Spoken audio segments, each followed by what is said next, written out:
আসন বদলে মেদিনীপুর থেকে বর্ধমান দুর্গাপুর। হারের পর ফের বিস্ফোরক দিলীপ ঘোষ। আসন বদলের সিদ্ধান্ত নিয়ে প্রশ্ন তুললে বিজেপির প্রাক্তন রাজ্য সভাপতি। তার দাবি, ভোটের ফলেই প্রমাণ হয়ে গিয়েছে যে আসন বদলের সিদ্ধান্ত ভুল ছিল।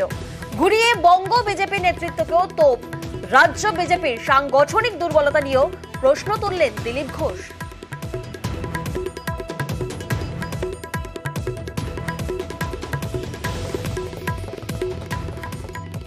যেভাবে সংগঠন একবারে পশ্চিমবঙ্গে শুয়ে পড়েছিল, কর্মীরা বেরোননি, কর্মীদের বার করতে গিয়ে আমি তো মেদিনীপুরে 1 বছর 1.25 বছর ধরে লেগে বুথ অব্দি সংগঠন তৈরি করেছিলাম, সব গ্রামে গেছিলাম। আমার ফান্ড থেকে যা কাজ করা সে তো আমি করেছি, রাস্তাঘাট ইত্যাদি। তো মানুষ খুশি ছিল, সমস্ত পার্টির লোকেরাই আমার পক্ষে ছিল। যে কোনো কারণে হোক, পার্টির সিদ্ধান্ত নিয়েছে সেটা ঠিক ছিল না, প্রমাণ হয়ে গেছে। তো আমি বাকি জায়গায়ও করব, কিন্তু সংগঠন যেভাবে ঢিলে হয়ে গেছে সব জায়গায়, বুথে আমরা প্রথমে লোক খুঁজে পাইনি, খুঁজে দাঁড় করাতে এজেন্ট খুঁজতেও হয়েছে। তো দুর্বলতা ছিল সংগঠনের, সেই জন্য সব জায়গায় সার্বিকভাবে আমাদের ভোট কমেছে এবং হার হয়েছে। আমরা দেখেছি হারের ময়না তদন্ত চেয়ে চড়া সুর নেন পদ্ম নেতা। এবার বঙ্গ বিজেপি নেতৃত্বের বদলের জল্পনাও উস্কে দিলেন দিলীপ ঘোষ। সব জায়গায় যাব, মেদিনীপুর থেকে ওরা ফোন করছিল, কারণ সে আরও হেরে গেছে, মনটা খারাপ। তার ধারণা ছিল দিলীপ দা থাকলে আমরা জিতে যেতাম।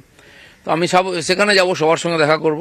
বর্ধমানে আমি লড়াই করেছি, আমার কর্মীরা সঙ্গে ছিলেন, সেখানেও সমস্যা হয়েছে। বর্ধমানেও যাব আমি, শুধু তালিক বর্ধমান আমার মেদিনীপুর নয়। আমি রাজ্য সভাপতি হিসাবে পুরো প্রদেশে ঘুরতাম, সব জায়গায় সমস্যার সমাধানে ছিলাম, লড়াইয়ের জবাব দিতাম।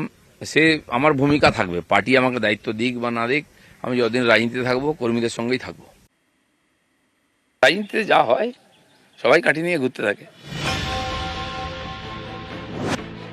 দিলীপ ঘোষ বিজেপির প্রাক্তন রাজ্য সভাপতি। 19-এ মেদিনীপুর আসন থেকে জেতেন দিলীপ ঘোষ। এবার বর্ধমান দুর্গাপুর আসনে তিনি হারলেন। আন্দামান আগেই ঘুরে এসছে দিলীপ ঘোষ, যেন কালাপানিটা আমি জানি, আর কেউ জানে না। আর রাজনীতিতে এটা অসম্ভব কিছু না। রাজনীতিতে চক্রান্ত, কাঠিবাজি, এটা রাজনীতির অঙ্গ। আমি সেভাবেই নিয়েছি। আমি পুরো পরিশ্রম করেছি, কিন্তু সফলতা আসেনি। রাজনীতিতে যা হয় সবাই কাঠি নিয়ে ঘুরতে থাকে। অন্তর্ঘাত, সাবোতেজ, চক্রান্ত লোকসভার ভোটে অন্তত এই ধরনের কোনো বিষয় থাকে না। দেখুন, আগের লোকসভায় আমরা এজেন্ট বসাতে পেরেছিলাম অনেক কম, এইবারে আমরা এজেন্ট বসিয়েছি অনেক বেশি। 86% বুথে আমরা এজেন্ট বসিয়েছি। এত এজেন্ট বসেছে, এরা তো মঙ্গল গ্রহ থেকে লোক আসেনি, আর অন্য দল থেকেও আসেনি, এরা বিজেপির এজেন্টেই বসেছে। দিলীপ দা আমাদের সিনিয়র লিডার, ওনার বক্তব্যের পরিপ্রেক্ষিতে আমার কিছু বলার নেই। শুধু আমি এটুকুই বলবো যে উনি জিতলে আমাদের, অন্তত আমার ব্যক্তিগতভাবে অত্যন্ত আনন্দিত হতাম। অবশ্যই আলোচনা তো করতেই হবে দলের মধ্যে আলোচনা করার তো অবকাশ আছে। পার্টি বললে পরেই দলের মধ্যে আলোচনা হবে। 2019 তখন বিজেপি রাজ্য সভাপতি দিলীপ ঘোষ। তাঁর আমলেই বঙ্গে বিজেপি 1 লাফে 2 থেকে 18 হয়। দিলীপ ঘোষ নিজেও 2019 সালে জেতেন, মেদিনীপুর থেকে লোকসভায় যান।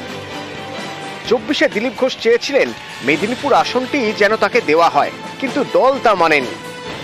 আমাকে বলা হয়েছিল আপনার কেন্দ্র পরিবর্তন হতে পারে। আমি বলেছিলাম যে আমি যেখানে কাজ করেছি, লড়েছি, 8 বছর ধরে আছি কর্মীদের সঙ্গে, সেখানে লড়াই করতে চাই। মেদিনীপুর থেকে সরিয়ে দিলীপকে পাঠানো হয় বর্ধমান দুর্গাপুরে। এখানে তৃণমূলের কীর্তি আজাদের কাছে হারলেন দিলীপ ঘোষ। দলও ধরাশায়ী হলো বঙ্গে। দিলীপ দা আমাদের সিনিয়র লিডার, ওনার কেন্দ্র সত্যি চেঞ্জ করা হয়েছিল, তার ফলে হয়তো 50,000-এর মতো ভোটে মনে হয় উনি হেরে গেছে। আমি এক্সপেক্ট করিনি, আমি ভেবেছিলাম উনি যে ধরনের নেতা, যে কোনো সিট থেকে উনি জিতে আসবেন, এটা আমার ধারণা ছিল। এটা ঠিক যে আমরা গত 21 অব্দি এগিয়েছি, লড়াই করেছি, বহু কর্মী শহীদ হয়েছেন। তার পরিণামে আমরা 18 সাংসদ এবং 77 MLA পেয়েছিলাম। কিন্তু যে কোনো কারণে হোক, ওইখানে আমাদের গ্রোথটা আটকে গেছে। তো আমরা এগোতে পারিনি এই গত 3-4 বছর। সেটা আজকে ভাবা দরকার আছে, কেন দাঁড়িয়ে গেছি এক জায়গায়।